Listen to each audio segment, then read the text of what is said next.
अल्लाह अल्लाह। सैयदा फातिमा कहती है बेटा हुसैन समझाओ, और काशक कोड़ा मारने के लिए तुम्हारे नाना के तैयार है। जाओ हुसैन तुम आगे से लग जाना, हसन तुम पीछे से लग जाना। बेटा मेरे बाबा के जिस्म पे कोड़ा ना लगे, जाओ तुम अपने जिस्म पे कोड़ा का लेना। बेटा हुसैन जितने कोड़े का ना हो का लेना।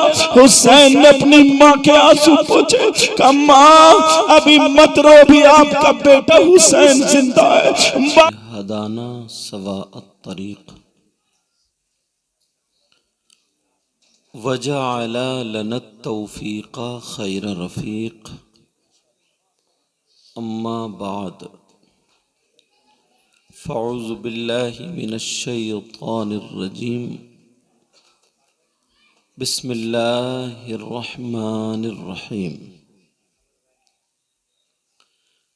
या अय्युहल्लज़ीना आमनू क़ू अन्फुसकुम व अहलीकुम नारा वक़ूदुहन्नास वल हिजारा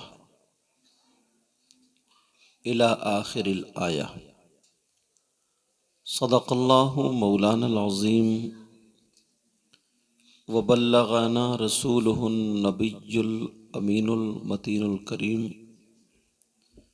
व नहनु अला ज़ालिका लमिनश शाहिदीन व शाकिरीन वल्हम्दुलिल्लाहि रब्बिल आलमीन। सारी कायनात के मालिक व मुख्तार फ़ख्र मौजूदात बाइस तख्लीक़ कायनात जनाब अहमद मुज्तबा मुहम्मद मुस्तफ़ा सल्लल्लाहु ताला अलैहि वसल्लम की बारगाह आली शान में ग़ुलामी का सबूत देते हुए पूरा मजमा झूम करके दुरूद शरीफ का नजराना पेश करें। अल्लाहुम्मा सल्लि अला सय्यिदिना मौलाना मुहम्मदिन व अला आलि सय्यिदिना व मौलाना मुहम्मदिन व बारिक वसल्लिम सलातन व सलामन अलैका या रसूल अल्लाह सल्लल्लाहु ताला अलैहि वसल्लम। प्यारो अजीज़ो, आज का ये अज़ीमुश्शान प्रोग्राम अल्लाह के फजल व करम से कामयाबी की मंजिलें तय कर रहा है।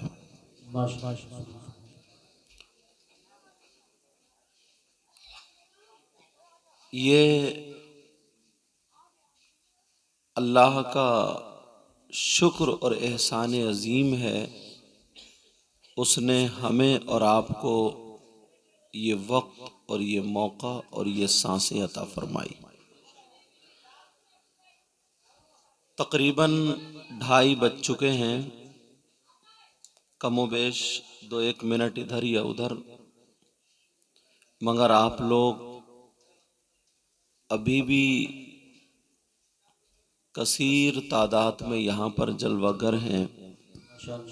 ये सब उलमाए किराम की मेहनतें और काविशें और आपका इश्क बोलता है। मिंबर शरीफ पर बड़ी बड़ी अजीम तरीन शख्सियतें मौजूद हैं। दर्जनों उलमा, हुफ़ाज़, क़ुर्रा, अइम्मा, खुतबा यहाँ पर मौजूद हैं। कुछ लोग नात शरीफ पढ़ रहे हैं, कुछ लोग तकरीरें कर रहे हैं। मुझे भी कुर्सी पे बिठा दिया है और आप लोग समझ रहे होंगे कि शायद ये जो कुर्सी पे बैठे हैं यही सबसे अच्छे हैं। प्यारो, ऐसा हरगिज़ नहीं। कोई पता नहीं यार, आप लोगों में कोई ऐसा हो या फिर इन उलमा में कोई ऐसा हो जिनकी तरफ आपकी नज़रें नहीं पहुंच रही हों, मगर अल्लाह की बारगाह में वो बंदा बड़ा मकबूल हो। कोई पता नहीं। हमें तो या शायरों को या मुकर्रिरों को एक एक रात में काफ़ी नजराने मिल जाते हैं, रुपये पैसे मिल जाते हैं, मगर कुछ लोग ऐसे भी हैं जितने हमें एक रात में मिल जाते हैं इनमें से कुछ ऐसे भी होंगे जिनको पूरे महीने में मिलते होंगे, मगर वो अल्लाह की बारगाह में इतनी मोहब्बत, इतने अखलाक से इबादत कर रहे होंगे कि उनका हर हर लम्हा बिल्कुल रोशनी की तरह ताबनाक और चमकदार होगा। ये बड़ी बात है, बहुत बड़ी बात है। मिंबर शरीफ पर ये जो उलमा हैं, और अच्छा वैसे ही फिर लोगों का मिजाज भी बनता चला जाता है, लोगों का मिजाज भी वैसे ही बनता चला जाता है। हमारे यहाँ पर अगर मस्जिद का एक इमाम पूरा महीना बेचारा तबलीग करे, मेहनत करे, कोशिश करे, लोगों से कहे कि नमाज के लिए आओ, उनके बच्चों को पढ़ाओ और उनकी देख रेख रखे कि कहीं दरादर के कीड़े तो नहीं लग रहे हैं, या किस तकलीफ में है, किस परेशानी में, ये सारी चीज़ें पूरा महीना, मगर उसको भी अगर तनख्वाह देते हैं तो महीने में इतनी नहीं दे पाते हैं जितनी हमें और लोगों को एक रात में दे दिया करते हैं। ये वो बिल्कुल एकदम सच्चा और हक जुमला है जो हल्क से उतरना बड़ा मुश्किल होता है। तो मैं जो बता रहा था कि वैसे ही नजरिया, तो इस वक्त इसी वजह से ऐसे लोग हैं जिनकी वजह से दीन में खुशबू पैदा होती है, और मुझे लगता है तभी तो नबी ने फरमाया खैरुकुम मन तअल्लमल कुरान व अल्लमा। रुपये वाले भी हैं, पैसे वाले भी हैं, दौलत वाले भी हैं, सब कुछ हैं, मगर नबी ने फरमाया तुम में सबसे बेहतर वो है तुम में। नबी फरमाते प्यारे, अगर मेरी बात हो तो मेरी भी गलत हो सकती है, आपकी बात हो आपकी भी गलत हो सकती है, किसी पीर साहब की बात हो तो पीर साहब की गलत हो सकती है, मगर मेरे नबी की बात हरगिज गलत नहीं हो सकती है। ये हमारा ईमान है, हमारा अकीदा। बोलो क्या नबी की बात गलत हो सकती है? नबी की बात हरगिज गलत नहीं हो सकती। नबी फरमाते खैरुकुम मन तअल्लमल कुरान व अल्लमा, तुम में सबसे बेहतर वो है जो कुरान पढ़े, कुरान पढ़ाए, कुरान सीखे, कुरान सिखाए। ये नबी फरमाते हैं, आका फरमाते हैं, मगर हमारा रवैया देख लीजिए, हमारे हालात देख लीजिए। हजरत एक ही चीज में वैसे हम बहुत नारे भी लगाते हैं, वैसे हम सब कुछ करते हैं, अपने आप को एक ही रात में जन्नती होना भी साबित कर देते हैं। कोई शायर साहब आए, कोई मौलाना साहब आए, कुछ मुझ जैसा कोई छोटा टूटा फूटा मुकर्रिर आए, मैं तो बहुत बेकार हूँ, कोई और मुकर्रिर आए, समझे, वो कोई कहे कि कौन कौन जन्नती है जरा हाथ उठाए, तो 10 लोग हाथ उठा देंगे, जन्नती लो, खुद से जन्नती बन बैठे हैं हम लोग। हमारी नमाजों का पता भी नहीं है, हमारे रोज़ों का पता भी नहीं है। हमारे हाथ को अगर इससे हमें इसका मुहासबा किया जाए तो दिन में पता नहीं इस हाथ से कितने लोगों को तकलीफ़ पहुंच रही है, हमारी आंखों को कितने लोगों से तकलीफ़ पहुंच रही है, हमारी ज़बान से कितने लोगों को तकलीफ़ पहुंच रही है, हमारी ज़ात से कितने लोगों को तकलीफ़ पहुंच रही है। हालांकि मोमिन और मुस्लिम की तारीफ डिफिनेशन यही है कि मुसलमान या मोमिन पक्का सच्चा वो है कि उससे किसी को तकलीफ़ ना पहुंचे, न उसके हाथ से पहुंचे, न उसकी जात से पहुंचे, न उसकी जबान से पहुंचे। मगर हमारे हालात क्या? जरा अपने आप को देखें, हम अपने ऊपर तवज्जो करें तो हमें पता चल जाएगा मुकाम। इस प्रोग्राम का मजमून जो है, आपने हेडिंग पढ़ी होगी, लिखा है कि फैजान इमाम अहमद रजा। अब जरा आला हजरत की जिंदगी पर आप गौर करें, एक ही जुमला, एक ही ये छोटा सा वाक़या हमारी जिंदगी संवारने के लिए इंशाल्लाह ऐसा जैसे चांद और सूरज ऐसा रोशन हो जाए। सैयदना सरकार आला हजरत, तवज्जो है ना मेरी तरफ, बैठे हुए लिख रहे थे। इतने बड़े आलिम, इतने बड़े मुजद्दिद, इतने बड़े पीर। आज तो छोटा सा अगर पीर होता ना, पीर कहाँ, पिरिया छोटी सी होती है तो वो भी 2-4 खादिम लिए घूम रहा। हाँ करियो, इस्तंजा करियो। वो भी 2-4 खादिम लिए घूम रहा, कोई उसकी जूती पकड़े पड़ा है, कोई उसका बैग पकड़ा, ये समझ रहे हैं कि पता नहीं कितनी इसकी नेकियां, चारों तरफ इसकी नेकियां, इसका फैजान बिखर रहा है। और फैजान अब क्या जुमला बोलूं, हालात इतने खराब है कि नमाज तक का इसका ठिकाना नहीं। सरकार आला हजरत बैठे हुए लिख रहे थे, अंदर से पर्दे की आड़ से खातून ने देखा। वो खातून कोई और नहीं, आला हजरत की मां थी। कौन थी बोलो?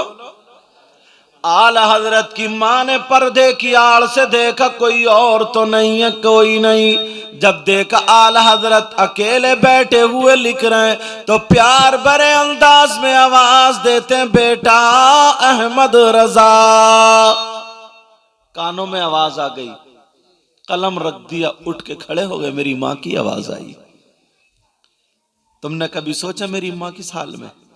नाम तो इतने लगाते हो कि हम नबी का दामन नहीं छोड़ेंगे, गौस का दामन नहीं छोड़ेंगे, मसला के आला हजरत कितने नारे लगाते। एक नारा अगर तुम अपने किरदार से और कैरेक्टर से लगा दो तो खुदा की कसम तुम्हारी दुनिया भी कामयाब हो जाएगी, तुम्हारी आखिरत भी कामयाब। आला हजरत के कान में आवाज आई, बेटा अहमद रजा। पहचान गए मेरी मां की आवाज है। कलम रख दिया और उठ के खड़े हो गए। का जी मां हाजिर हूं मां, फरमाइए क्या बात है? का बेटा जरा मेरे करीब आओ। आला हजरत पर्दे के पास गए तो देखा मां के हाथ में एक बोतल थी। क्या थी हाथ में? ये बोतल को आजकल लोग इस तरफ कहते हैं तो शराब की तरफ जहन जाता, मगर आला हजरत की जिंदगी तो देखो यार। आला हजरत की मां के हाथ में बोतल, कहने लगी बेटा अहमद रजा खाना बनना, तेल खत्म हो गया मेरे लाल, सब्जी में तेल पड़ना, जरा तेल ले आओ। अल्लाह, ये उलमा के लिए भी, असातिज़ा के लिए भी आला हजरत का जुमला इतना कामयाब है, अगर याद कर लें तो कहीं चोट नहीं खाएंगे। आला हजरत ने अपने शागिर्दों को आवाज नहीं दी। आला हजरत ने यह नहीं कहा ओ फुला बेटे, ओ फुला बच्चे जल्दी आओ, मेरी माँ के लिए तेल ला करके दो। क्योंकि आला हजरत की माँ ने किसी बच्चे को नहीं, आला हजरत को हुक्म दिया था। आला हजरत को बुलाया। आला हजरत इतने बड़े मुफ्ती थे, इतने बड़े पीर थे, इतने बड़े अल्लामा थे, किसी न किसी बच्चे को बुला करके कह देते जाओ मेरी मां के लिए जरा तेल लेकर के आओ। मगर आला हजरत ने ये नहीं किया, दोनों हाथ आगे बढ़ा दिए। का मां मुझे ये बोतल, ये शीशी दे दीजिए, मैं खुद तेल लेने जा रहा हूं। आज तो हम कह देते हैं बेटा जरा ये कर दो, बेटा वो कर दो, ये असातिज़ा के लिए कि बेटा ऐसा कर दो, इधर जाओ उधर जाओ, मेरा ये काम कर दो, मेरा वो कर दो। अल्लाह, क्या दर्स है, क्या सबक है। इतने बड़े आलिम, इतने बड़े मुफ्ती आला हजरत है ये।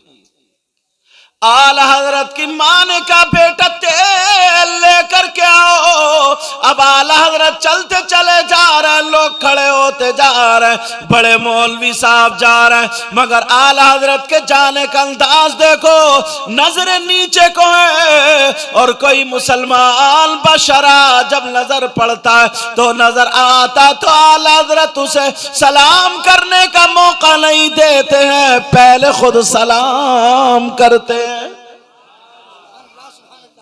और अपना क्या हाल है, जलसे में सब जन्नती, और जलसे से निकलने के बाद इतने काले दिल है, इतने काले दिल है, अंदर से इतनी गंदगी भरे फिर रहा, इतनी गंदी जलन, हसद, कीना कि मत पूछो, ठिकाना नहीं है। इसकी दुकान क्यों चल रही है, मेरी दुकान क्यों नहीं चल रही है, वो आगे क्यों बढ़ रहा, मैं आगे क्यों नहीं बढ़ रहा हूं, उसके लिए दुआएं नहीं करता और ये नहीं कहते अल्लाह औलिया इकराम के सदक़े में तमाम लोगों का वास्ता दे करके मुझे भी कामयाबी अता फरमा। गंडे तावीज वालों के पास पहुंचेगा, कहीं नींबू फेंकवा दिया, कहीं कुछ फेंकवा दिया, और बस पट करने के चक्कर में, और जलसे में आके मैं भी जन्नती तू भी जन्नती। एक मर्तबा गिरेबान में झांकना पड़ेगा, और गंडे तावीज भी करने वाले, अल्लाह माफ फरमाए, पता नहीं कहां कहां से निकाल के ना, कहता लौंग लाइए, कहता नींबू लाइए, कहता अंडे लाइए, और पता नहीं क्या क्या चीजें बताएगा, धागे के बांध के कोई झूठ मूठ का अगर लटका दे दरवाजे पे, बाद सुबह को उसकी तबीयत खराब है, बोले जादू करा दिया। इतने कमजोर ईमान हो गए। अगर वैसे ही कोई लाल कलर दुकान के दरवाजे, अरे वाह सांप चढ़ गई, इसकी सांसें खराब है, बोले कोई खून पे सिफिली करा दिया, सिफिली। लेकिन लोगों जरा देखो, आला हज़रत जा रहे हैं, जो भी मिला अस्सलामु अलैकुम व रहमतुल्लाह, आला हज़रत के लिए लोग खड़े होते जा रहे हैं, सरकार आज इधर जा रहे हैं, आला हज़रत के हाथ में बोतल है, कहीं और नहीं, तेल की दुकान पे पहुंच गए, सब कुछ छोड़ दिया, मां के वफादार दुकान पर पहुंच गए। दुकानदार खड़ा हो गया, हुजूर आज तो मेरी किस्मत की मेराज हो गई, आप तशरीफ ले आए, बरकतें ही होंगी, और बुजुर्गों के कदम से यार बरकतें होती भी, लेकिन बुजुर्ग हो बुजुर्ग, समझे, ऐसा ना हो कि कमबख्त खाली बाल रखा ले, कपड़े उल्टे सीधे पहन ले और नमाज एक टाइम की ना पढ़े, और मार रहा सुल्फा घुमाओ करे हक अली हक अली, इतना मारा जाएगा इस कमबख्त को, सबसे ज्यादा कब्रिस्तान में इसे ही मारा जाएगा। हाँ, सबसे ज्यादा इसी की पिटाई होगी, लोग इसे अच्छा समझ रहे हैं, और ये इतना गंदा है, और बस मत पूछो, जबान पे आते हुए रुक जाती हैं बातें, बास तो इतना बड़ा गुंडा है, इतना बड़ा गुंडा, कई एक की बातें खुल गई। अब समझ गए हो क्या खुली है, कोई अच्छी बातें थोड़ी खुली होंगी, समझ गए होगे। लेकिन मैं जो बता रहा था वो सुनो, आला हज़रत दुकान पे पहुंचे, दुकानदार खड़ा हो गया, कहने लगा सरकार यहाँ आ जाओ। आला हज़रत बोले नहीं, बोल ये मेरी बोतल है, ये मेरी शीशी है, ये बता ये कितने में भरेगी। पहले ना वो कुप्पी होती थी, पीक होती थी, उससे नाप के भरते थे। कहने लगे, ओ दुकानदार ने नापा, और पहले तो बोला सरकार मैं खुद आ जाता, ना मेरी माँ ने भेजा, सरकार किसी बच्चे को भेज देते, क्या ना मेरी माँ ने भेजा, किसी और को हुक्म दे देता, ना मेरी माँ ने भेजा। तुम्हारे ये जुमले क्यों नहीं होते, तुम्हारे पास ये बातें क्यों नहीं आती।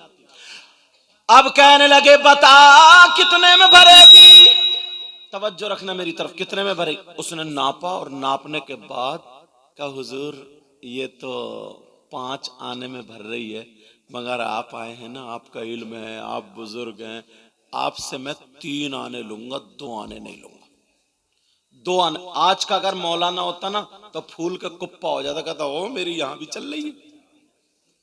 हाँ, मैंने ऐसा भी देखा है, 10-10 हजार, 15-15 हजार, 20-20 हजार एक रात में कमा रहे हैं। पहले मैं अपने आप को कह रहा हूँ, बाद में दूसरों को, और जैसे मैं उतरा और कमेटी वाले लेने पहुंचे, सबसे पहले ये कहते हैं जरा वो पानी की एक बोतल ले दियो, तो इतना मोहताज हो गया 20 रुपए की बोतल भी नहीं ले सकते, ये भी कमेटी वाले लेंगे। सही बता रहा हूं मैं, पहले अपने आप को, बाद में दूसरे को। मगर आला हजरत को देखो, जब कहा सरकार 5 आने में भरेगी, मगर मैं आपसे 2 आने छोड़ दूंगा, 3 आने लूंगा। का क्यों? क्या हुजूर आप है ना, आप तो आप है, आप आए हैं, तशरीफ लाए हैं यहाँ पे, का चल भर दे। अब जब उन्होंने भरी तो पहले लोग, जैसे ये कपड़ा है ना, इस कपड़े पे रुई लगाते थे, फिर इधर से कपड़ा, फिर उसको सीते थे, तो जैसे मैं ये सदरी पहनू ना, ऐसी वो सदरी होती थी, उसको मिर्जैया बोलते। आला हज़रत वही पहने थे, और अंदर जेब थी। तवज्जो रखो बेटा, अंदर जेब थी, आला हजरत ने अंदर से 5 आने निकाले और उसको दे दिए, क्योंकि 5 आने में भरी थी। इस जुमले की हिफाजत करना, सारे लोग जरा तवज्जो करना, उलमा के लिए खास कर ये जुमला है, मेरे लिए भी और आपके लिए भी। अब जरा तवज्जो रखो, आला हजरत ने 5 आने निकाल करके दे दिए। उसने जब देखे 3 आने रख लिए, 2 आने वापस कर दिए और कहने लगा सरकार, ये आप इतने बड़े आलिम हैं, आप इतने बड़े मुत्तकी परहेजगार हैं, आज इतने बड़े अच्छे आलिम बुजुर्ग मेरी दुकान पर आ गए, मैं 2 आने छोड़ता हूं आपके इल्म की वजह से, आपके तकवे की वजह से, आपकी परहेजगारी की वजह से, आपकी बुजुर्गी की वजह से, आपकी शराफत की वजह से 2 आने आपके इल्म की वजह से छोड़ता हूं। सरकार ये 3 आने रख ले। 2 आने मैंने 3 आने दे दिए, रख लिए, 2 आने वापस कर दिए। तो आला हजरत ने वो 2 आने नहीं लिए, वो भी दुकानदार को दे दिए। और जुमला सुनो, आला हजरत जिस जात का नाम है बरेली के आला हजरत, ये कहते हैं ले रख ले, अहमद रजा का इल्म, तकवा, परहेजगारी, शराफत 2 आने में बिकती नहीं। ले रख ले जुमला, 2 आने में अहमद रजा का इल्म बिकता नहीं है। और अपना क्या हाल है? अपना क्या हाल है? माफ करना, पहले मैं बाद में दो। अगर मेरे पास नोट ज्यादा चलने लगे तो मेरी तकरीर बढ़ जाएगी, शायरों की नातें बढ़ जाएंगी। इश्क कहां चला गया? लेकिन मैं जो कह रहा हूं उस पर जरा तवज्जो करो, गौर करो। आला हजरत कहने लगे बेटा जब 5 आने का तो रख लो, अहमद रजा का इल्म 2 आने में बिकता नहीं है। अल्लाह अल्लाह, जरा गौर करें, तवज्जो करें। और यहीं पे एक चीज ऐसी दिखाऊं आपको, शायद आपके जहन में आ जाए। ये बच्चा, क्या बच्चे फारिग हुए थे? एक बच्चा, ये इन्होंने ऐसा काम किया कि हम एक रात में नहीं कर सकते। एक हिफ्ज कराने के लिए कितनी मेहनत पड़ती है। आप किसी बच्चे को एक सूरत याद करा के देखना घर पे, तो आपको एहसास हो जाएगा, अपने किसी एक बच्चे को। अब सुनो यार, मैं एक बात आपसे पूछूंगा, हो सकता है आपके जहन में आए। अगर कोई ये फूलों का हार रखा है हजरत अल्लाह मौलाना ज़ियाउर रहमान साहब के सामने, अगर इस हार को कोई चुरा करके ले जाए, या कोई माइक चुरा ले या कोई और चीज चुरा ले, तो मुझे इतना बताओ, चोर को तुम इनाम दोगे क्या? हाँ या ना बोलो। चोर को उसका इस्तकबाल करोगे? आइए चोर साहब बैठिए, बताओ, चोर को इनाम दोगे? नहीं दोगे ना। डकैतों को इनाम दोगे क्या? रुपये पैसों से नवाजोगे? हाँ या ना बोलो। मगर यार हम कितने उल्टे हो गए। हमारा दिमाग देखिए, हम पहुंचे कहां। कितने लोगों की शादी हो गई? जरा हाथ उठाएं। कितने लोगों की शादी हो गई? अल्लाह ताला आपको, बीबी को और आपके बच्चों को सलामत रखे। इतने लोगों की शादी हुई है, ईमानदारी से बताना, तवज्जो रखना बेटा, मेरा चांद, बड़ी अच्छी बात आ रही है, तवज्जो रखो। इतने लोगों की शादी हो गई, अब मुझे उलमा भी, अब मुझे बताओ, शादी में क्या तुम्हारे जूते नहीं चुरे? हाँ या ना बताओ। अरे जूते चुरे या नहीं? लेकिन फतवा अक्सर पर है, इन्होंने चोर को पहले ही नवाज दिया होगा। चोरी हुए जूते चोरी, और तुम्हें मालूम भी है चुराए किसने। तुमने थाने को फोन किया, आ जाओ साहब चोर पकड़ा गया। छोटी साली या साला चुराता है, अरे बोलो है कि नहीं ऐसा? और तुम चोर को इनाम दे रहे हो। मालूम है किसने जूते चुराए हैं? मौलाना ज़ियाउर रहमान साहब बड़े खामोश बैठे, लग रहा है ये भी पकड़े गए।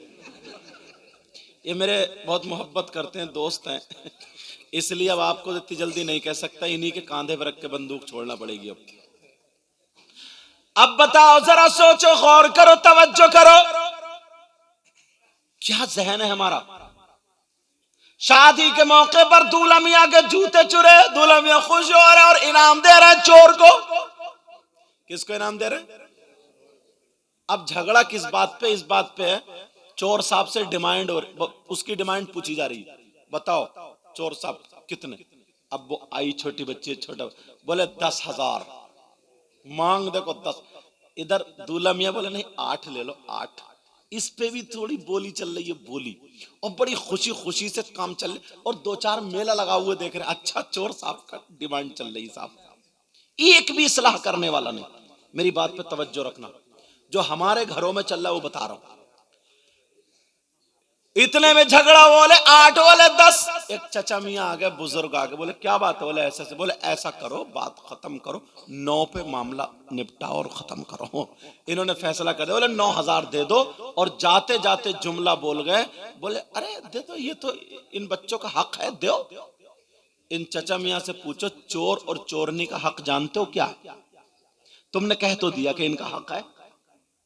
अगर इस्लामी हुकूमत है तो अस्सारिकु वस्सारिकतु फक्तु ऐदियहुमा, चोर चोरनी दोनों हाथ काटो। ये जितनी दौलत है ना, उसके जितनी बड़ी चोरी है उसके एतबार से सजा। अब सुनो, लेकिन यहां पर कोई भी नहीं बोला, एक भी नहीं बोला, सबके जूते चुरे, चोर को रुपये भी दे दिए, पैसे भी दे दिए। इतने में दूल्हा मियां के अब्बा आ गए, बोले क्या बात है? बोले ऐसे ऐसे बात है, झगड़ा ये मैंने फैसला कर दिया। बोले नहीं, मेरे बेटे की शादी का दिन और खुशी का मौका है, खुशी में गमी नहीं करूंगा, 1 रुपया भी कम नहीं करूंगा, पूरे 10,000 रुपए निकाल के दे दिए। दूल्हा मियां के अब्बास तो फॉर्म में है ना, 10,000 रुपए निकाल के दे दिए। चलो थोड़ी देर और आगे चलो, अब दुल्हन और दूल्हा दोनों कार में बैठे, बच्चों ने कार रोक ली। तुमने थाने को फोन किया कि उग्रवादियों ने कार घेर ली, आ जाओ। वहां पर भी यही डिमांड, 10 और 8, 10 और 8, 10 और 8, 9 पे फैसला हो गया। अब्बा बोले नहीं, 1 रुपया भी नहीं कम नहीं करूंगा, पूरे 10 दे दिए। चलो अब आ गई निकाह की बारी।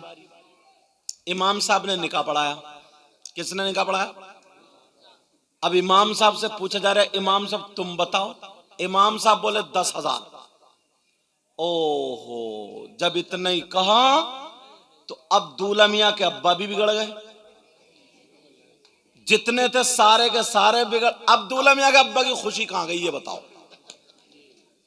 अरे चोर को तुमने दे दिए, डकैत को दे दिए, नाचने वाले छक्कों को दे दिए, सारे लोगों को दे दिए, मगर जो हाफिज कुरान, जिसके सीने में कुरान है, पूरा महीना तुम्हारे यहाँ मस्जिद में नमाज पढ़ा रहा है और तुम्हारे बच्चों को भी पढ़ा रहा है, निकाह असल में उसी नहीं पढ़ाया। इसी वजह से 2 रिश्ते आपस में मिल गए। नबी फरमाते हैं निकाह बिन सुन्नती फमन रगिबा अन सुन्नती फलैसा मिन्नी। हकीकत में यही हो रहा, मगर यहाँ पे बाप की भी तबीयत खराब, सारे लोग गुस्से में आ गए कि इमाम का दिमाग खराब हो गया, इमाम को निकालो निकालो निकालो, बुलाओ सदर साहब को, सेक्रेटरी साहब को, जल्दी से दूसरे इमाम का इंतजाम करो। एक ही शादी में एक ही लोग के पास 3 नजरिए। अब जिन लोगों का नजरिया ऐसा होगा और वो मजमे में खड़े होकर नारा लगाए कि मसला के आला हजरत जिंदाबाद, ये नबी का दामन नहीं छोड़ेंगे, ये नारा लगाए कि साहब हम कामयाब है और हम ऐसे और वैसे, ईमानदारी से वो घर पे जाके सोने से पहले एक मर्तबा सोचे क्या वो उसका नारा सही है क्या? ये एक मर्तबा सोचना पड़ेगा। अब बुलाया साहब, सदर साहब आ गए, सेक्रेटरी साहब बोले क्या बात है? तो सदर साहब को अपनी सदारत का खतरा था, सेक्रेटरी साहब को अपनी सेक्रेटरी का खतरा था, वरना पद छूट जाता। सदर साहब बोले इमाम साहब ऐसा करो, तुम अपना बैग बांध लो, इंतजाम कर लो, हम दूसरा ले लेंगे। कब तक निकालते रहोगे इमामों को? कब तक इन्हें हटाते रहोगे? तुम्हारी सदारत कब्र में नहीं चलेगी, हश्र के मैदान में नहीं चलेगी, तुम्हारी वजारत हश्र के मैदान में नहीं चलेगी, वहां तो मेरे आका की चलेगी। किसकी चलेगी बोलो? और यही तो आला हजरत ने कहा, पढ़ दो क्या कहा? सुनते हैं कि महशर में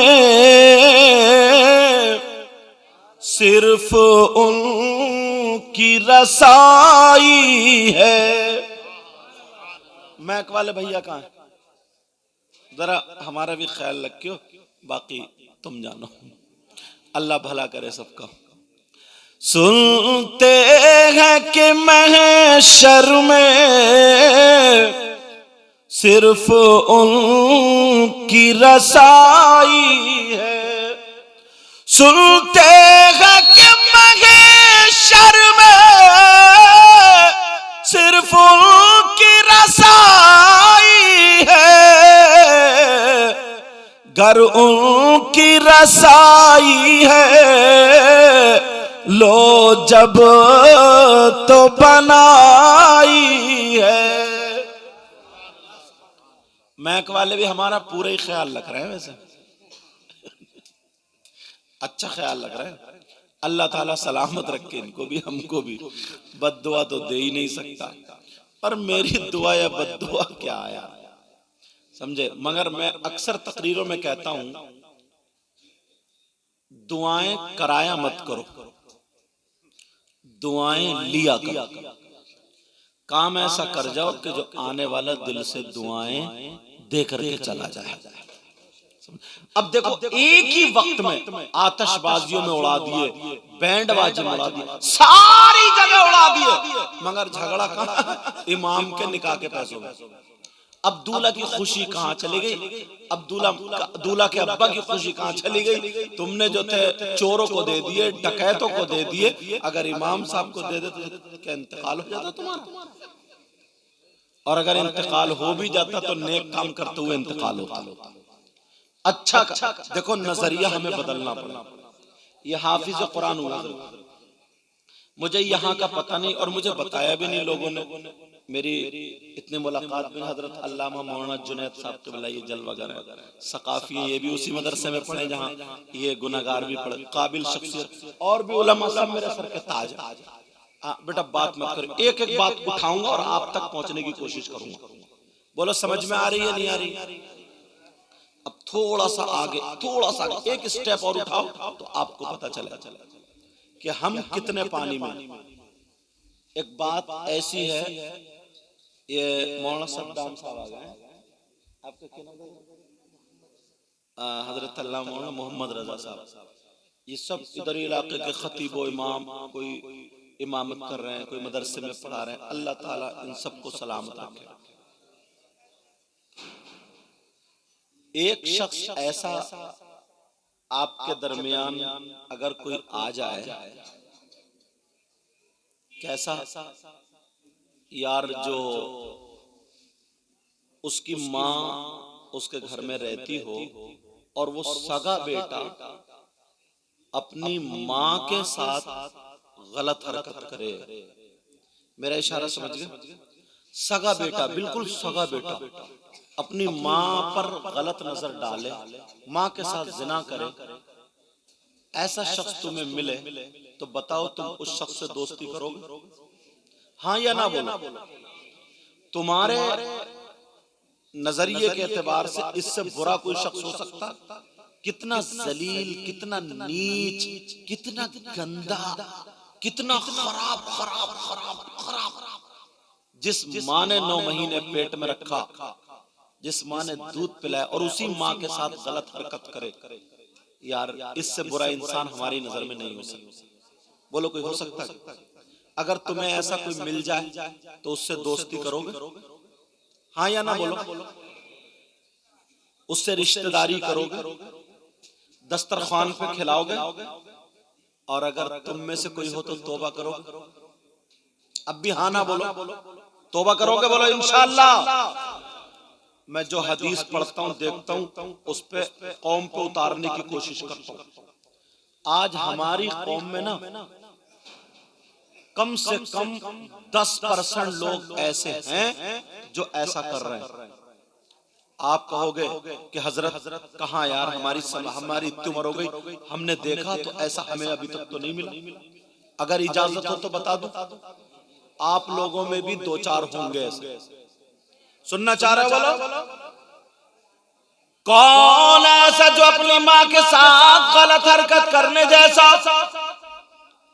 यार मेरी बात भी कोई झुटला सकता है, हजरत की भी बात कोई झुटला सकता है, किसी पीर साहब की भी, मगर नबी की बात तो नहीं झुटलाएगा ना, या झुटला देगा?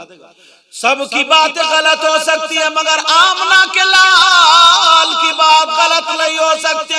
कौन ऐसा जो अपनी माँ के साथ गलत हरकत करने जैसा है? तो सुनो प्यारे, सुन लो कौन है वो, जरा तवज्जो रखो। तुमने नाम सुना होगा सूद और ब्याज का। बड़ी तेजी से लोग काम कर रहे हैं मालदार होने के चक्कर में। इस जुगाड़ में मैं भी कमाऊं, मेरा पैसा भी कमाए। एक साहब तो ये कह रहे थे मैं तो घर में लेटा हूं, मेरा तो रुपये का रुपया कमा रहा। कितने लोग हैं जो कारोबार करते, सूद का और ब्याज का सट्टा खेलते हैं, जुआ खेलते हैं, रिक्शा चला चला करके सट्टे लगा रहे हैं। अब तो वो दिन भी खत्म हो गए। मोबाइल पे जुआ खेल रहे, ताश पे जुआ खेल रहे, लूडो पे जुआ खेल रहे, क्रिकेट पे जुआ खेल रहे, काय पे जुआ खेल रहे। हराम का लुक्मा खाने वालों, इस जलसे से पैगाम लेकर के जाओ। कौन ऐसा जो अपनी माँ के साथ जिना करने जैसा है? तुमने नाम सुना होगा सूद और ब्याज का। सूद और ब्याज का कारोबार करने वालों सुनो, तुम्हारा लुक्मा हराम नहीं होना चाहिए, तब कामयाब होगा। अगर इजाजत हो तो बताओ। सहाबा के दरमियान नबी इरशाद फरमाते, सूद और ब्याज का गुनाह सुनो। 2 हदीस है।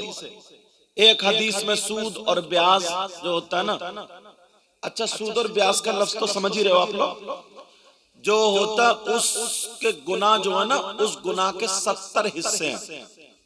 और एक हदीस में 70 और 3 73 का जिक्र आया। कहा 73 हिस्से। सूद और ब्याज का जो गुनाह है उसके 70 हिस्से और एक हदीस में 73 का जिक्र।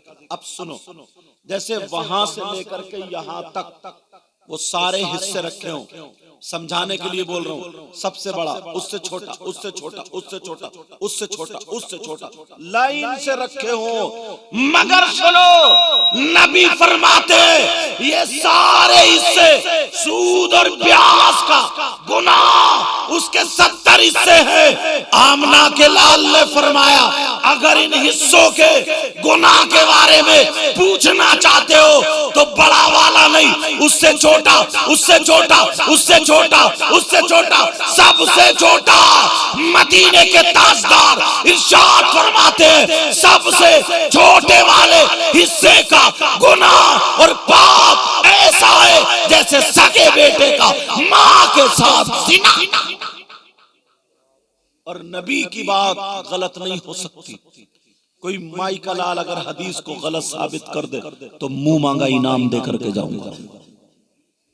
अब देख लो, मुझे मालूम है तुम नहीं करते हो, मगर कोई ना कोई है और तुम्हारे जरिए ये पैगाम पहुंच जाता।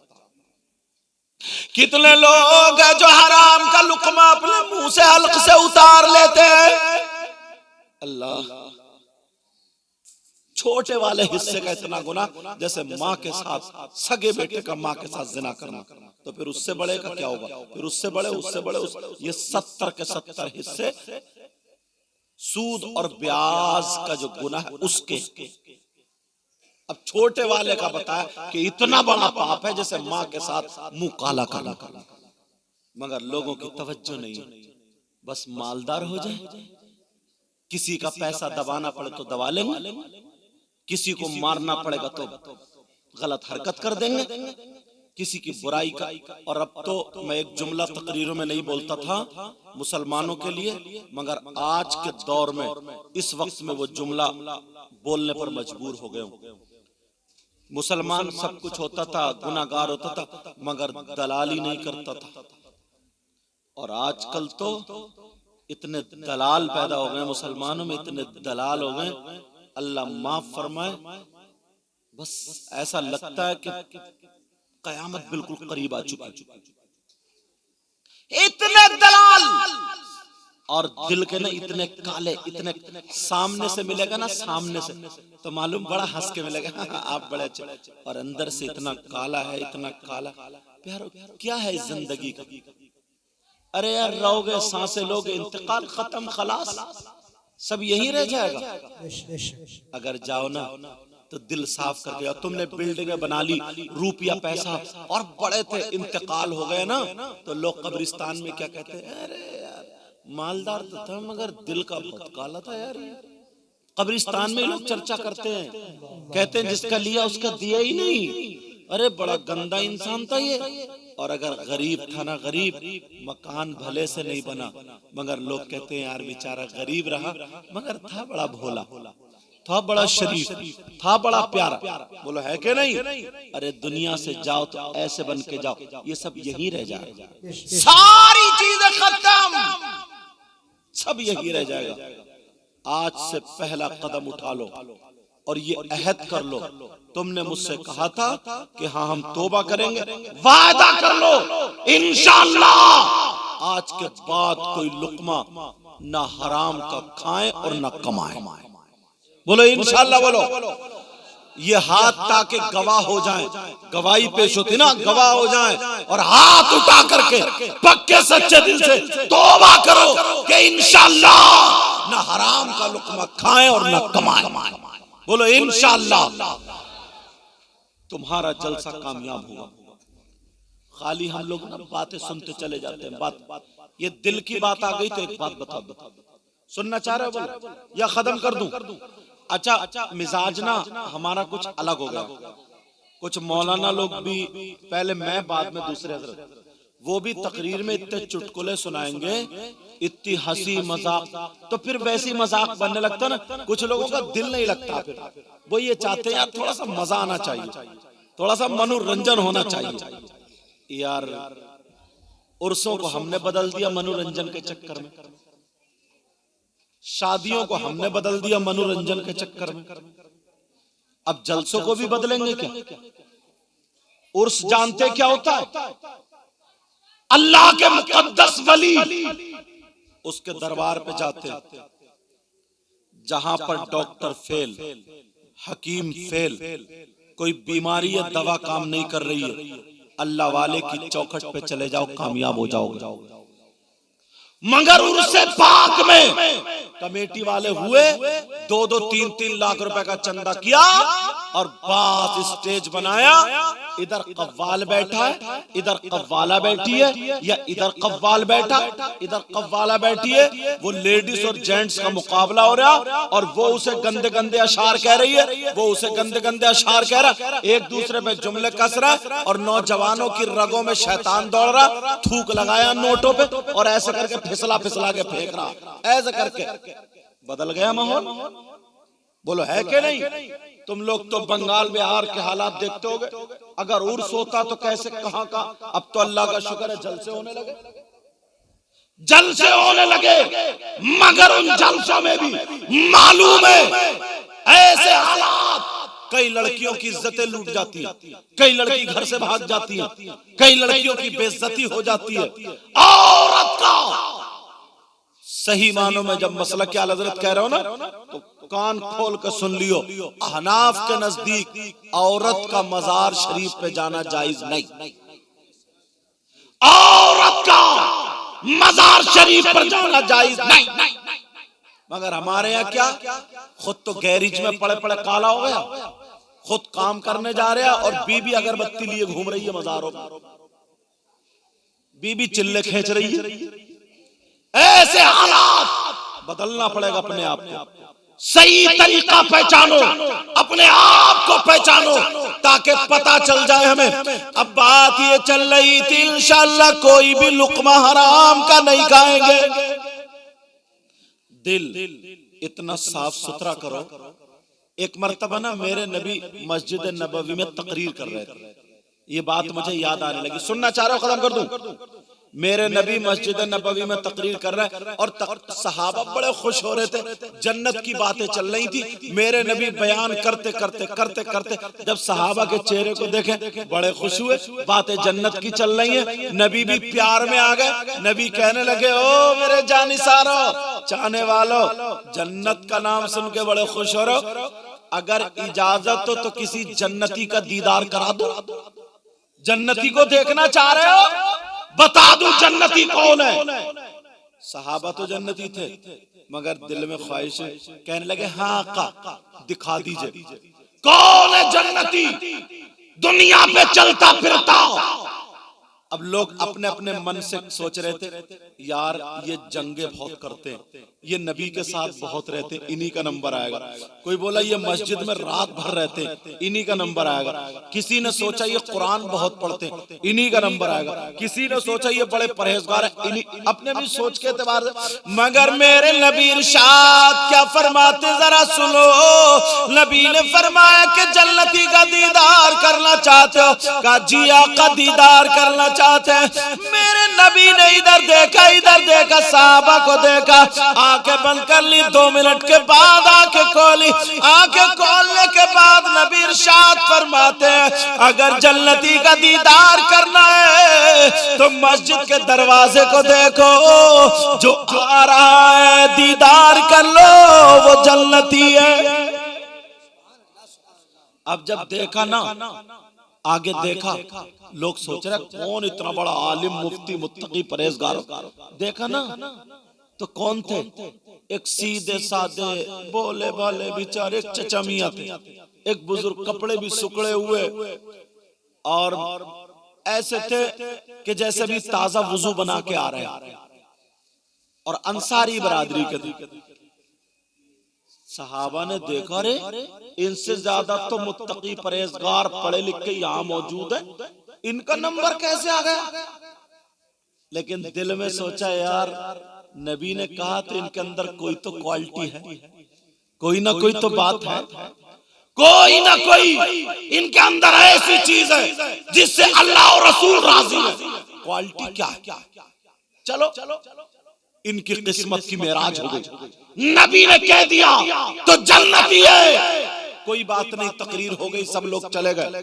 दूसरा दिन फिर बयान हुआ, फिर सहाबा ने छेड़ दिया, आका आज और एक जन्नती का दीदार करा दो। अब मेरे नबी ने इधर देखा, बड़े बड़े मुत्तकी परहेजगार। फिर नबी ने आंखों को बंद किया और कहने लगे, आंखें खोलने के बाद मस्जिद के दरवाजे को देखो, जो आता होगा दीदार कर लो, जन्नती है। दूसरे दिन जब देखा तो फिर वही चचा मियां आ रहे हैं। अब सोचने लगे, यार इनका नंबर फिर आ गया, अब तो पक्का कुछ ना कुछ क्वालिटी, जरूर कोई ना कोई बात है, इन्हीं का नंबर क्यों आया? बड़े बड़े परहेजगार यहाँ पर है, बड़े बड़े मौजूद यहाँ पर है, इनका नंबर क्यों आया? जब इतना कहा अब फिर चले गए। तीसरा दिन फिर आया, कहने लगे, आका आज फिर हमें किसी जन्नती का दीदार करा दो। मेरे नबी ने कहा मस्जिद के दरवाजे को देखो, जो आता होगा वही उसी का दीदार कर लो, जन्नती का दीदार है। जब आते हुए देखा तो तीसरे दिन वही चचा मियां थे, उन्हीं का नंबर आया। लोग समझ गए जरूर इनके अंदर क्वालिटी है। ओ लोगों, नेकियां तलाशा करो, उलमा के करीब आया करो, तुम्हें रहमतें मिलेंगी, बरकतें मिलेंगी, तुम्हें इल्म भी मिलेगा, अच्छी अच्छी बातें मिलेंगी। वो सहाबी रसूल में से एक सहाबी जो जवान सहाबी थे, वो चचा मियां के पास चले गए, इस ख्याल से चले गए चचा मियां के अंदर क्वालिटी क्या है ये देखूंगा, अमल क्या करते हैं ये देखूंगा, काम कौन सा करते हैं ये देखूंगा। इनसे ज्यादा मुत्तकी परहेजगार यहाँ पर मौजूद है, इनसे ज्यादा नमाजी यहाँ पर मौजूद है, इनसे ज्यादा जंगे लड़ने वाले यहाँ पर मौजूद हैं, इनसे ज्यादा कुरान पढ़ने वाले यहाँ पर मौजूद हैं, मगर इनका नंबर क्यों आ गया, उनका नंबर क्यों नहीं आया? इनके अंदर क्वालिटी क्या है? चचा मियाँ के पास आकर के कहने लगे, चचा मियाँ मैं आपके पास रहना चाहता हूँ। एक दिन रह लिए, कोई क्वालिटी नहीं मिली। दूसरे दिन रह लिए, कोई क्वालिटी नहीं मिले। तीसरे दिन रह लिए, कोई क्वालिटी नहीं मिले। ये सोए नहीं, जागते रहे। जवान सहाबी थे, हजरत अब्दुल्ला थे, जवान सहाबी, ये तलाशते रहे क्वालिटी क्या है, मगर क्वालिटी नहीं मिली। जब चौथा दिन आया, ये चचा से कहने लगे, चचा मैं चलना चाहता हूँ। अब चचा बोले, बेटा एक बात बताओ, 3 दिन से तुम मेरे साथ क्यों रह रहे हो? मामला क्या है, माजरा क्या है, रहने की वजह क्या है? ये सहाबी कहने लगे, चचा बड़े बड़े नमाजी, बड़े बड़े मुत्तकी परहेजगार, बड़े बड़े आलिम, बड़े बड़े तलवार चलाने वाले, बड़े बड़े जंगों में शरीक होने वाले, रातों रात मस्जिद में कुरान की तिलावत करने वाले वहां पर बैठे हुए मौजूद थे, मगर नबी ने जन्नती के तरफ इशारा किया तो उनमें से किसी की तरफ को नहीं, जबकि वो भी जन्नती है, मगर इशारा तुम्हारी तरफ आया, तुम्हारी तरफ आया। मैं वो क्वालिटी देखना चाहता था। नबी तुम्हारी कौन सी बात से राजी है, अल्लाह तुम्हारी कौन सी बात से राजी है, जो तुम्हारी तरफ इशारा हुआ वो क्वालिटी देखना चाहता था। अल्लाह अल्लाह जब इतना कहा तो वो जवान सहाबी ने जब पूछा, अब वो बूढ़े बुजुर्ग कहते हैं, बेटा एक बात बताओ, मेरे अंदर कोई क्वालिटी तुम्हें मिली, मेरे अंदर कोई क्वालिटी मिली? कहने लगे, चचा बुरा मत मानना, तुमसे ज्यादा मस्जिद में हम रहते हैं, तुमसे ज्यादा कुरान की तिलावत हम करते हैं, तुम्हारे अंदर क्वालिटी नहीं मिली। तो वो कहने लगे, बेटा जब तुम 3 दिन से मेरे मेहमान रहे तो अब मुझ पे भी बनता है मैं वो क्वालिटी बता दूं, मेरे अंदर क्वालिटी क्या है जो नबी ने मेरी तरफ इशारा किया। ये सहाबी मचल गए, कहने लगे, हाँ चचा मुझे बता दो क्वालिटी क्या है। कहा, जब इतना का क्वालिटी क्या है, ऐ लोगों तुम सुनना चाहते हो, वो उन सहाबी के अंदर जो बड़े बड़े सहाबी वहीं रह गए, लेकिन इन बुजुर्ग का नाम आ जाता है। अगर इजाजत हो तो बता दूं क्वालिटी क्या है। सुनना चाह रहे हो, बोलो क्वालिटी, मगर शर्त ये है अपने अंदर तुम्हें वो क्वालिटी पैदा करनी पड़ेगी। अगर अपने अंदर पैदा करोगे तो मैं इन्हें ये वाकया जो सुनाया है ये क्वालिटी तुम्हें बता दूंगा। बोलो इजाजत है, तुम अपने अंदर क्वालिटी पैदा करोगे। अब वो सहाबी ने कहा, हाँ हाँ बताओ चचा आपके अंदर क्वालिटी क्या है। अब वो जवान सहाबी ने जब पूछा तो वो बुजुर्ग कहने लगे, बेटा मुझसे ज्यादा नमाज, मुझसे ज्यादा तरावी, मुझसे ज्यादा मस्जिद में रहने वाले तरावी नहीं, मुझसे ज्यादा मस्जिद में रहने वाले तुम हो, मुझसे ज्यादा कुरान पढ़ने वाले तुम हो। मैं बूढ़ा हूँ, तुम जवान हो, इसलिए मेहनत ज्यादा करते हो। मैं बुजुर्ग हूँ, तलवार नहीं चला सकता, तुम तलवार चलाते हो। मगर बताओ 5 वक्त की नमाज फर्ज है, क्या मेरी नमाज कभी छूटी? चचा बोले, मेरी नमाज छूटी। वो जवान सहाबी कहने लगे, चचा नमाज नहीं छूटी, लेकिन और भी तो सहाबी थे, उनकी भी तो नहीं छूटी है, तो ये तो कोई क्वालिटी नहीं हुई। कहा, ये बताओ मेरा कोई रोजा छूटा? कहा, किसी सहाबी का नहीं छूटा, ये क्वालिटी नहीं हो सकती है। कहा, फिर सुनो, मेरी नमाज नहीं छूटी, मेरे रोजे नहीं छूटे, जितना हो सकता है मैं बूढ़ा हूँ उतनी इबादत कर लेता हूँ, मगर मेरे अंदर ये क्वालिटी नहीं है। मेरे अंदर जो क्वालिटी है वो सुनो।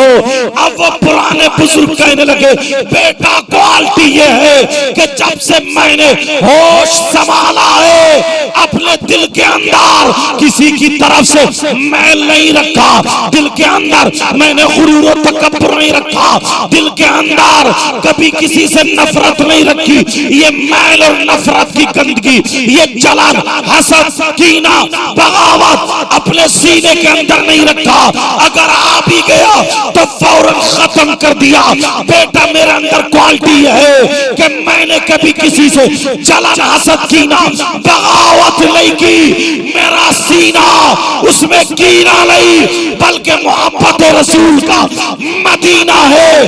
अब मुझे क्या लेने दिया जाए, नमाजी भी थे मुझे क्या लेने दिया जाए, कारी भी थे मुझे क्या लेने दिया जाए, जिहाद करने वाले, जंग करने वाले, ये सारे लोग मौजूद थे, मगर नंबर आया तो उसका आया जिसके दिल में कीना नहीं, जिसके दिल में हसद नहीं, जिसके दिल में जलन नहीं, जिसके दिल में किसी तरीके का मैल नहीं। अगर हमारे दिल में हसद है, नमाजें पढ़ेंगे। अगर हमारे दिल में हसद है, कुरान की तिलावत करेंगे। अगर हमारे दिल में हसद है, नेकियां करेंगे, तो ये हसद सारी नेकियों को खा जाएगा।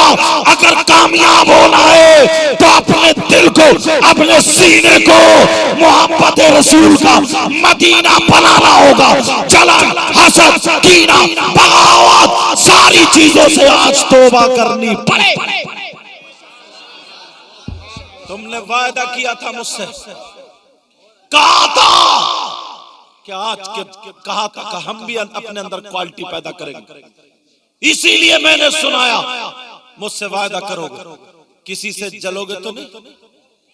बोलो हाँ या ना बोलो। हसद तो नहीं करोगे? किसी का कारोबार अच्छा चलता हो, जलना नहीं, तुम भी मेहनत करो, आगे बढ़ो। आगे बढ़ने का तरीका हमने गलत अपनाया, उसको गिरा करके आगे बढ़ना चाहते नहीं, उसको भी सलामत रखो फिर आगे बढ़ो। समझ रहे मेरी बात? एक दूसरे की अगर मदद करोगे तो कामयाब हो जाओगे, आगे बढ़ोगे।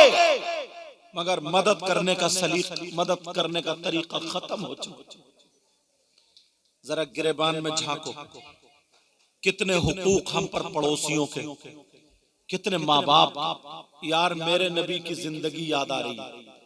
अगर इजाजत हो तो 10-5 मिनट और बोल लूं, सुनना चाह रहे हो? मेरे नबी की उम्र शरीफ 60 या 59 साल को पहुंच चुकी है। कितनी उम्र हो गई नबी की अभी जब का ये वाकया सुना रहा हूं? 60 या 59 साल। वैसे नबी की जाहिरी जिंदगी कितनी थी? 63 साल। समझ रहे हैं मेरी बात? ये वाकया कब का जब मैं सुना रहा हूं? 60 या 59 साल। नबी की तबीयत नासाज, मिजाज मुबारक नासाज, नबी कमजोर, उठा नहीं गया, इतनी तबीयत नासाज। वहीं पे नमाजें अदा कर रहे हैं। एक दिन हो गया, 2 दिन हो गए, तीसरे दिन मेरे नबी ने हजरत बिलाल को बुलाया। और एक रिवायत में हजरत सलमान का भी जिक्र आता है, मगर मैं बिलाल वाली बोल रहा हूं, वो समझना, ठीक है?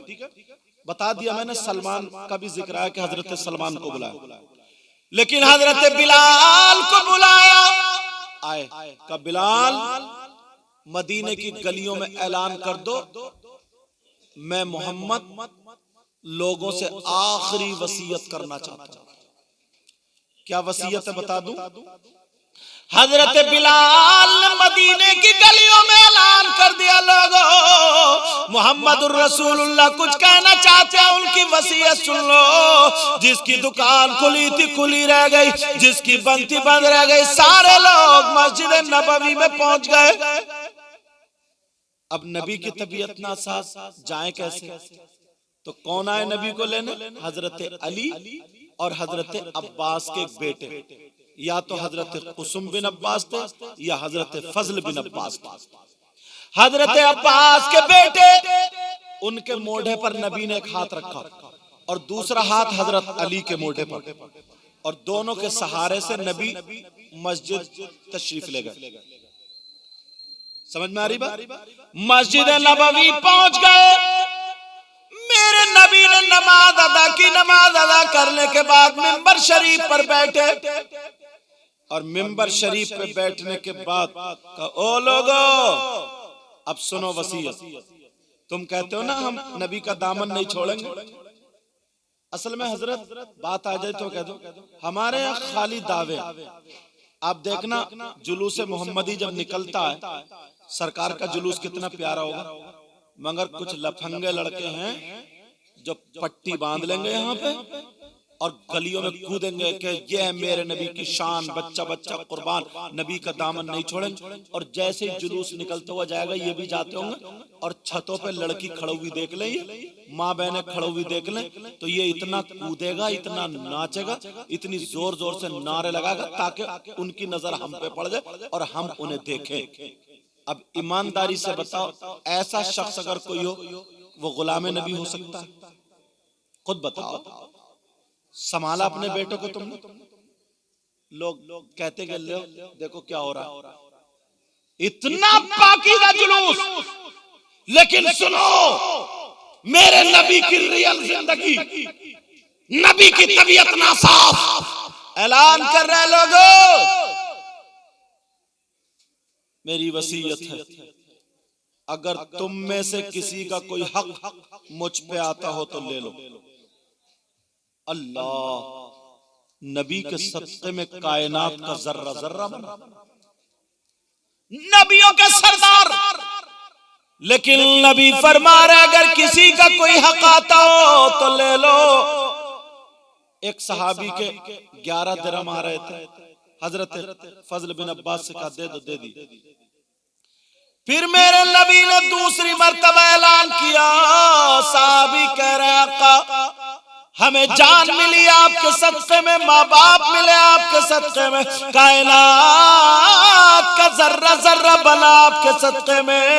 यही तो बरेली के इमाम ने कहा, ज़मीनो ज़मा तुम्हारे लिए, मकीनो मका तुम्हारे लिए, चुनीनो चुना तुम्हारे लिए, और बने दो जहां तुम्हारे लिए। सहाबा अर्ज़ कर रहे आका हमें सब कुछ मिला आपके सदक़े में, तो आपका हम पर हक है, हमारा किसी का आप पर कोई हक नहीं। मगर नबी ने फिर फरमाया तीसरी मर्तबा, अगर किसी का कोई हक आता हो तो ले लो। एक सहाबी खड़े हो गए, एक सहाबी खड़े हो गए, कहे आका मेरा हक आ रहा। अल्लाह, हजरत उमर जैसे जलाली मौजूद थे, तलवार हाथ वहीं पे। अब बार बार उमर देखे जो खड़े हुए थे, उन सहाबी का नाम आता हजरत उकाशा। क्या नाम है? हाँ याद रखा करो, हजरत उकाशा रज़ी अल्लाह ताला अन्हु। वो खड़े होकर के कहने लगे आका मेरा हक आ रहा है। हजरत उमर बोले उकाशा पागल हो गए क्या? अरे तुम्हें सब कुछ मिला नबी के सदक़े में, क्या कह रहे हो कि मेरा हक आ रहा है? क्या हक है तुम्हारा? उकाशा कहने लगे आका जब आप जंग में जा रहे थे कज्जी, मैं भी जंग में जा रहा था जी, मेरा घोड़ा आपके घोड़े से पीछे, आपने अपने घोड़े के चाबुक मारा, इतने में मेरा घोड़ा तेजी से आ गया, वो जो कोड़ा था ना घोड़े के मारने वाला, वो आपके घोड़े के नहीं लगा, मेरी पीठ पे लगा था। अल्लाह, तवज्जो रखना जरा इस बात पर, वो मेरी पीठ पे लगा था। आका वो उस घोड़े का हक आ रहा है। इधर नबी की तबीयत नासाज, नबी हजरत अली के साथ में मिजाज मुबारक नासाज, और वो कह रहे मेरा हक घोड़े का आ रहा है। हजरत अली बोले काशा इसका मतलब ये है कि तुम नबी के जिस्म पे कोड़ा मारना चाह रहे। सहाबा कह रहे हो काशा भी तुम्हारा मामला ये तो, अगर नबी वुजू बनाए तो काशा पानी के लिए तैयार है, नबी थूक दे अपना दामन फैला ले, हाथ फैला दे, और आज कह रहे मेरा हक कोड़ा मारने का आ रहा है। क्या कह रहे हो काशा तुम? ओ काशा चुप। नबी ने तमाम सहाबा से कहा तफद्दलू, बैठो बैठो बैठ जाओ, बैठो। अब नबी के सामने कौन बोल सकता? तमाम सहाबा बैठ गए, तमाम सहाबा बैठे, सारे सहाबा, मगर आंखें तो आंसू तो आ गए, छलक। नबी की तबीयत नासाज, मेरे नबी बोले बिलाल, ओ बिलाल कोड़ा दे दो। ओकाशा के हाथ में मेरे जिस्म पे ओकाशा कोड़ा मारा। अल्लाह, नबी की तबीयत नासा, तुम्हारी माँ ने तुम्हें जन्म दिया, तुम्हारे बाप ने तुम्हें पाला। नौजवानों जरा ईमानदारी से बताओ, आज अगर तुम माँ को रुलाओगे, बाप को रुलाओगे, क्या तुम कामयाब हो सकते हो? आज तुम अपने बड़े भाई का कहना नहीं मानोगे, कामयाब हो सकते हो? मेरे नबी की जरा जिंदगी देखो। अली की आंखों में आंसू। अली कहने लगे, ओकाशा, अगर दुश्मनी की नजर से पूरी दुनिया मिलकर के मेरे नबी के जिस्म पर अगर एक फूल की पत्ती भी मारना चाहे, जब तक अली जिंदा है कोई माई का लाल फूल की पत्ती नहीं मार सकता, क्योंकि अली अभी जिंदा है।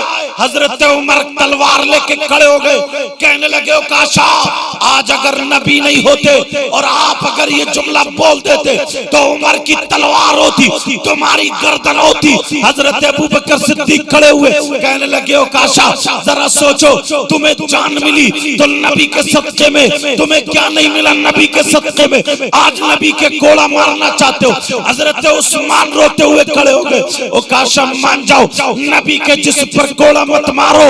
हजरत बिलाल रो करके खड़े हो गए और कहने लगे, ओकाशा, तुम्हें मालूम है जिस वक्त मैं उमैया के यहाँ पे गुलाम था तो मेरी पीठ पे लोहे के कांटे रखे जाते थे, मुझे उन कांटों पे लिटाया जाता था और उमैया मेरे सीने पे पत्थर रख के घन चलाता था, मगर इली नबी का कलमा मैंने पढ़ा, आज मैं तुम्हारे साथ में बैठा हूँ। ओकाशा, अगर तुम्हें कोड़ा मारना है तो मेरा जिस्म हाजिर है, जितने चाहो कोड़े मार लो। बिलाल का रूंटा उखाड़ दो, बिलाल की खाल तोड़ दो, बिलाल की बोटी बोटी कर दो, बिलाल की हड्डियों का चूरा कर दो। ओकाशा, तुम पे मेरे माँ बाप कुर्बान।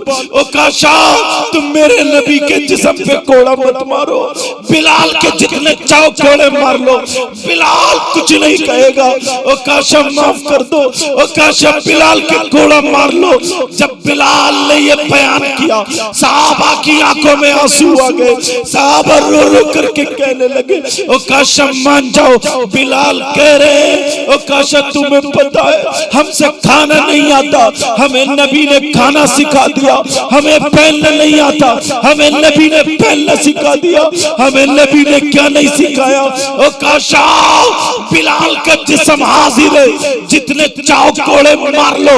मगर ओकाशा कहने लगे, आका, अगर मैं ओकाशा के कोड़ा, आका, अगर मैं बिलाल के कोड़ा मारूं तो क्या मेरा हक अदा हो सकता है? आका, अगर इजाजत दे तो मैं बिलाल के कोड़ा मार लूं तो मेरा हक हो सकता है? मेरे नबी ने फरमाया, नहीं, हक अदा नहीं हो सकता, क्योंकि मेरा कोड़ा लगा था, मेरे ही कोड़ा लगेगा तभी हक अदा होगा। बिलाल कुछ मत बोलो, ओकाशा को कोड़ा दे दो। अल्लाह अल्लाह, ओकाशा रो रहे, आगे बढ़ते हुए कोड़ा लेके जा रहे, क्योंकि नबी का हुक्म है, नबी का हुक्म मानना है। सहाबा की सिसकियां निकल रही है, सहाबा रो रहे, ओकाशा तुम्हें क्या हो गया? ओकाशा, क्या तुम पागल हो गए? अरे क्या मंजर था जो नबियों का सरदार हो, क्या मंजर था जिसके सदके में जमीनों आसमान बने, एक गुलाम से कोड़ा खाने के लिए तैयार है।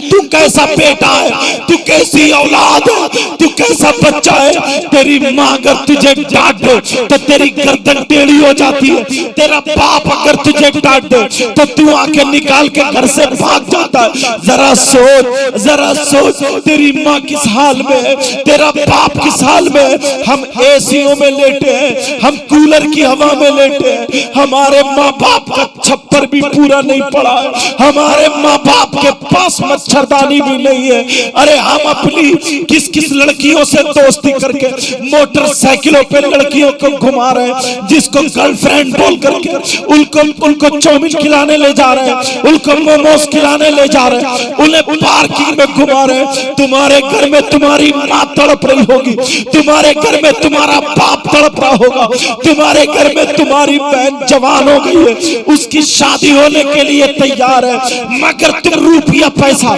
गुंडागर्दी में उड़ा रहे हो, सट्टों में उठा रहे हो। मेरे भाई तुमसे हाथ जोड़ के कह के जाता हूँ, कमेटी वालों को मुबारकबाद देना, इन उलमा को मुबारकबाद देना जो इन्होंने ये जलसा किया है और तुम तक ये पैगाम पहुंचाया।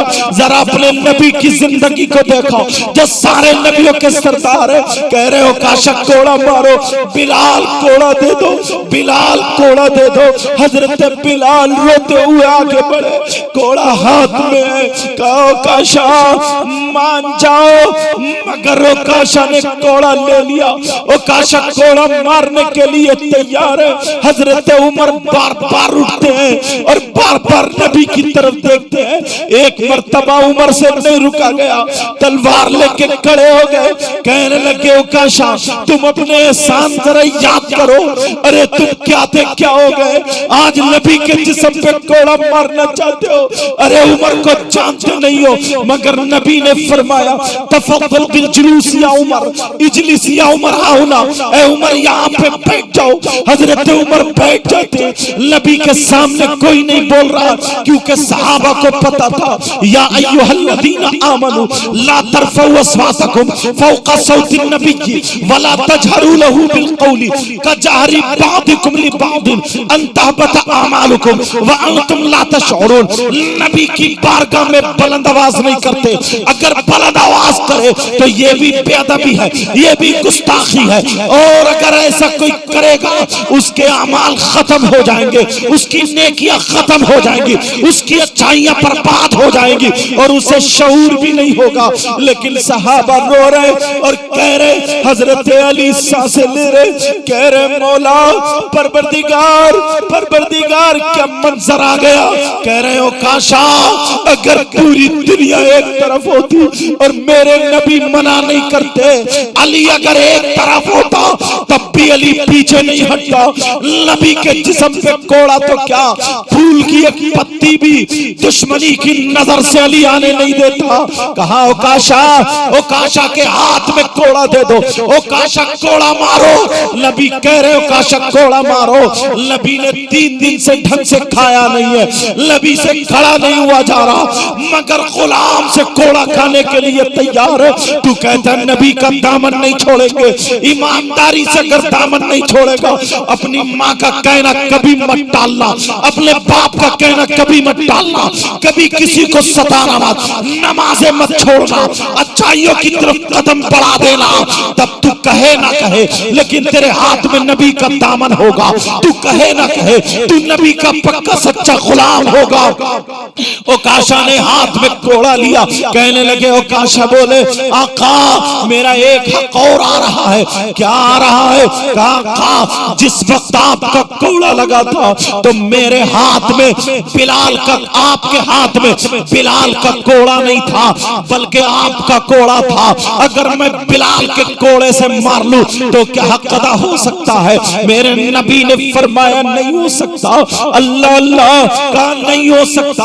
अब हुक्म देते हैं बिलाल जाओ मेरी बेटी खातून जन्नत के यहाँ चले जाओ, जाओ फातिमा के यहाँ चले जाओ, जाओ मेरा वाला कोड़ा ले आओ और ओकाशा के हाथ में दे दो ताकि ये ओकाशा मार ले। हजरत बिलाल रोते हुए जा रहे और कह रहे ओकाशा तुम्हें क्या हो गया? अभी तक तो तुम नबी का थूक अपने दामन में लेते थे, नबी का बचा हुआ पानी अपने दामन में लेते थे, नबी की राहों में अपनी आंखें बिछा दिया करते थे, लेकिन आज तुम नबी के जिस्म पे कोड़ा मारने के लिए तैयार। हजरत बिलाल रोते हुए जा रहे, खातून जन्नत की चौखट पे पहुंच गए और रोते हुए कह रहे खातून जन्नत अपने बाबा वाला कोड़ा दे दो। नबी ने कोड़ा मंगाया, हजरत बिलाल को रोते हुए खातून जन्नत ने देखा। फातिमा कहने लगी बिलाल क्यों रो रहे हो? बिलाल रोने की वजह क्या है? नौजवानों जरा सुन लो, आज के बाद माँ बाप का कहना मत टालना। कहा बिलाल, कहा बिलाल रो क्यों रहे हो, नबी ने कोड़ा क्यों मंगाया है, जरा बात बताओ। बिलाल ने छुपाना चाहा। बिलाल ने कहा फातिमा खातून जन्नत, मुझे हुक्म हुआ है कोड़ा लाने का, मैं कोड़ा लेने आ गया। कहा नहीं बिलाल, तुम्हें बताना पड़ेगा। जब तुम्हारी जबान पे गरम गरम लोहा रखा जा रहा था और तुमसे कहा जा रहा था नबी का कलमा छोड़ो, मगर तुम जो थे नबी का कलमा पढ़ रहे थे और मुस्कुरा रहे थे। तुम्हारे सीने पे पत्थर रख के उमैया घन चला रहा था और ये कह रहा था नबी का कलमा छोड़ो, मगर तुम नबी का कलमा पढ़ रहे थे और गुनगुना रहे थे। तुम्हें मक्के की गलियों में खचेड़ा जा रहा था, औबाश और गुंडे लड़के तुम पे पत्थर बरसा रहे थे, मगर फिर भी तुमने, तुम्हारे लबों पे मुस्कुराहट थी। कितनी तकलीफें, कितनी तकलीफें बिलाल, आज तुम रो क्यों रहे हो, जरा बताओ। आज तुम्हारी आंखों में क्यों आंसू है, बताओ बिलाल, बताना पड़ेगा। हजरत बिलाल रोते हुए चौखट पे गिर गए और कहने लगे खातून जन्नत, नबी की 3 दिन से तबीयत नासाज है, वो तो आपको पता ही है। कहा मेरे नबी ने मिंबर शरीफ पे खड़े होकर ऐलान कर दिया, अगर किसी का कोई हक आता हो तो ले लो। एक सहाबी खड़े हो गए हजरत उकाशा, उन्होंने कहा मेरा हक कोड़ा मारने का आ रहा, इसलिए कोड़ा मंगाया। खातून जन्नत बेटी है, अरे दिल पिघल गया, बेटी की आंखों में आंसू आ गए। कहा मेरे अली वहां पे मौजूद नहीं है। कहा अली मौजूद है, अली खड़े हुए थे, मगर हालात ऐसे हो गए नबी के सामने कोई कुछ नहीं बोल सकता। अल्लाह अल्लाह मुझे दे दो। वो नबी ने कोड़ा मंगाया। सैयदा फातिमा कहती है ऐनल हसन वल हुसैन तालै इलैया, हसन और हुसैन कहाँ है, दोनों बच्चे मेरे पास आ जाओ। हुसैन दौड़ते हुए आए, हसन दौड़ते हुए आए, अपनी माँ के आंसू पूछे, माँ क्या बात है। माँ ने दोनों बच्चों को प्यार का, बेटा हुसैन जाओ, आज नबी के कोड़ा लगेगा, आज मेरे बाबा के कोड़ा लगेगा, आज बाबा की तबीयत नासाज है। नौजवानों जरा सोचो, नबी एक गुलाम से कोड़ा खाने के लिए तैयार है। तुमने कभी अपने बाप की सुनी, कभी अपनी माँ की सुनी, कभी अपने बड़े भाई की सुनी। तुमसे हाथ जोड़ के मैं कह करके जाता हूँ, अगर जल से किया करो तो ये नसीहतें लेकर के जाया करो। मुबारकबाद पेश करते इन कमेटी वालों को, इन हजरत लोगों को जिन्होंने इसमें बढ़ चढ़ के मेहनतें की हैं। अल्लाह अल्लाह। सैयदा फातिमा कहती है बेटा हुसैन समझाओ, और काशक कोड़ा मारने के लिए तुम्हारे नाना के तैयार है। जाओ हुसैन तुम आगे से लग जाना, हसन तुम पीछे से लग जाना, बेटा मेरे बाबा के जिस्म पे कोड़ा ना लगे। जाओ तुम अपने जिस्म पे कोड़ा खा लेना, बेटा हुसैन जितने कोड़े खाना हो खा लेना। हुसैन ने अपनी माँ के आंसू पोंछे, कहा माँ अभी मत रो, भी आपका बेटा हुसैन जिंदा है, बाबा के कोड़ा लगने नहीं देगा। अरे छोटा सा बच्चा, अल्लाह अल्लाह। हजरत बिलाल से कहा बिलाल मेरे बच्चों को साथ में लेके चले जाओ। हजरत बिलाल ने कोड़ा बगल में रखा, हजरत इमाम हसन और हुसैन को हाथ में पकड़ा और चलते चले जा रहे। ओ लोगों, तुम कुछ बंगाल से आए हो, कुछ बिहार से दिल्ली कमाने के लिए आते हो, अपनी मस्ती में रहते हो, या यहाँ पर तुम्हारे माँ बाप भी आ जाते हैं। तुम्हें पता है तुम्हारी माँ किस हाल में, तुम्हारे बाप किस हाल में। मेरे भाई नाजायज खर्च मत करना, फालतू मत उठाना, किसी लड़की वगैरह के चक्कर में आके बर्बाद मत हो जाना।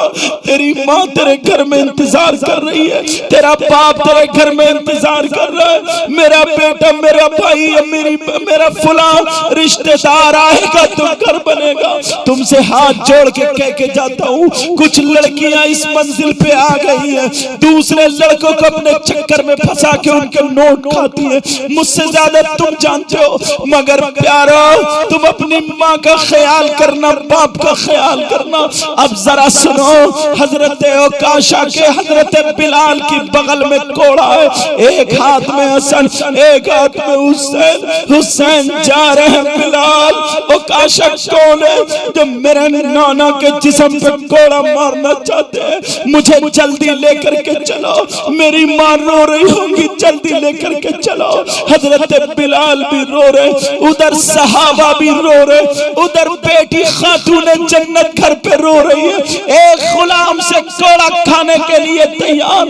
अरे जरा तवज्जो रखो, जैसे ही मेरे नबी मिंबर शरीफ पर बैठे हुए कोड़े का इंतजार कर रहे थे, कोड़े का इंतजार कर रहे थे, जब हुसैन ने और हजरत इमाम हसन ने अपने नाना को देखा, नाना मिंबर पर बैठे, हजरत बिलाल का हाथ छोड़ दिया और हुसैन दौड़ते हुए पहुंच गए और नाना की गर्दन में हाथ डाल के चिपट गए। नाना कौन है ओकाशा जो कोड़ा मारने के लिए तैयार है?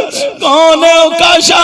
हम ओकाशा से कोड़ा खाने आए, हमारे जिस्म पे 1000 कोड़े मारे, जब तक हम जिंदा है कोड़े मारते रहे, मगर नाना के जिस्म पे कोड़ा नहीं लगने देंगे। आज मैंने अपनी माँ की आंखों में आंसू देखे, मेरे आका प्यार कर रहे। नहीं बेटा, हजरत ओकाशा भी खड़े हुए रो रहे, मगर हालात ऐसे कह रहे नाना ओकाशा को दिखा दो कौन है। उन्होंने आज हमारी मां रो गई है, आज हमारी मां की आंखों में आंसू है। नाना ओकाशा से कह दो। हजरत इमाम हसन पीछे से अपने नाना की कोलियां भर लेते, इमाम हुसैन आगे से, और कहते ओकाशा से कह दो कोड़ा मारो। अब नाना के जिस्म पे नहीं, फातिमा के बच्चों के जिस्म पे कोड़ा लगेगा, हसन हुसैन के कोड़ा लगेगा।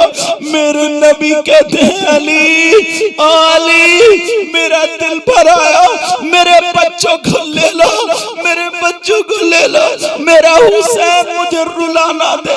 मेरा हुसैन, नबी हुसैन पाक से बहुत प्यार करते थे। अगर नबी सजदे में है और हुसैन पीठ पे बैठ गए तो नबी ने सजदे से सर नहीं उठाया। एक मर्तबा जुमे के दिन खुतबा पढ़ रहे थे, हुसैन आए गिर गए, नबी ने जुमे का खुतबा रोक दिया, जाके हुसैन को उठा लिया। एक मर्तबा चादर के अंदर दोनों बच्चों को उठा के गोद में लिए जा रहे, बाबा बाबा मुझे मत पकड़ो, आज मुझे नाना के पास रहने दो। नौजवानों, तुमने अपनी जिंदगी क्या बना ली है? तुम्हें पता है तुम कितनी मेहनत से कमाने आते हो, तुम्हें पता है कितनी मुश्किलात तुम उठा के आगे बढ़ते हो, और 2-4 दिन में किसी लड़की के चक्कर में या थाने कचहरी के चक्कर में या लड़ाई झगड़ों के चक्कर में तुम इज्जत भी खत्म कर लेते हो, रुपया पैसा भी खत्म कर लेते हो। तुमसे हाथ जोड़ के कह के जाऊंगा, अपने हालात तुम्हें खुद संभालना होंगे, अपने आप को थामना होगा।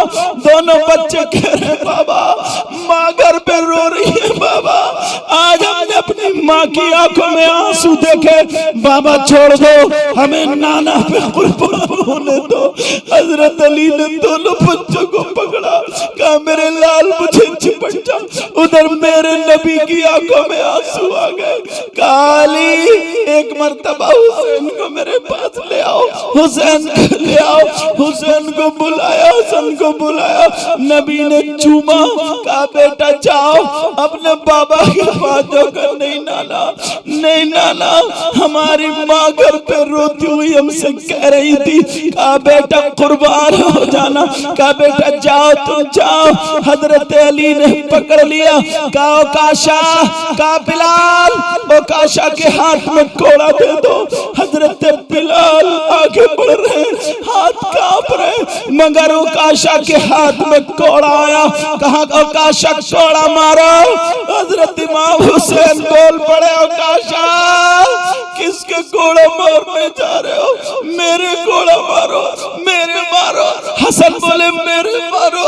इमाम हजरत ओकाशा की आंखों में आंसू आ गए और कहने लगे अक्का अगर मैं हुसैन के कोड़ा मार लूं तो क्या कदा हो जाएगा, हसन के कोड़ा मार लूं तो क्या कदा हो जाएगा। नबी ने फरमाया नहीं हो सकता, नहीं हो सकता, नहीं हो सकता। बिलाल ओकाशा को कोड़ा दे दो। उकाशा के हाथ में कोड़ा, कहा मारो। उकाशा कहने लगे आका एक हक और आ रहा है। कहा क्या आ रहा है? कहा जिस वक्त आपका कोड़ा लगा था तो मेरे जिस्म पे कोई कुर्ता नहीं था, कमीज नहीं थी, जुब्बा नहीं था, चादर ऊपर की ओढ़े हुए नहीं था, ऊपर का कपड़ा नहीं था। आप ये मुजम्मिल वाली चादर ओढ़े हैं, चादर तत्हीर ओढ़े हैं, पाकीज़ा चादर ओढ़े हैं, नूरानी चादर ओढ़े हैं। अगर ऐसे ही मार लूं, कपड़े के ऊपर से मार लूं तो क्या कदा हो सकता है? मेरे नबी ने फरमाया नहीं हो सकता। मेरे नबी ने चादर उतार के रख दी, मिंबर शरीफ पे रखी। अरे नबी का गोर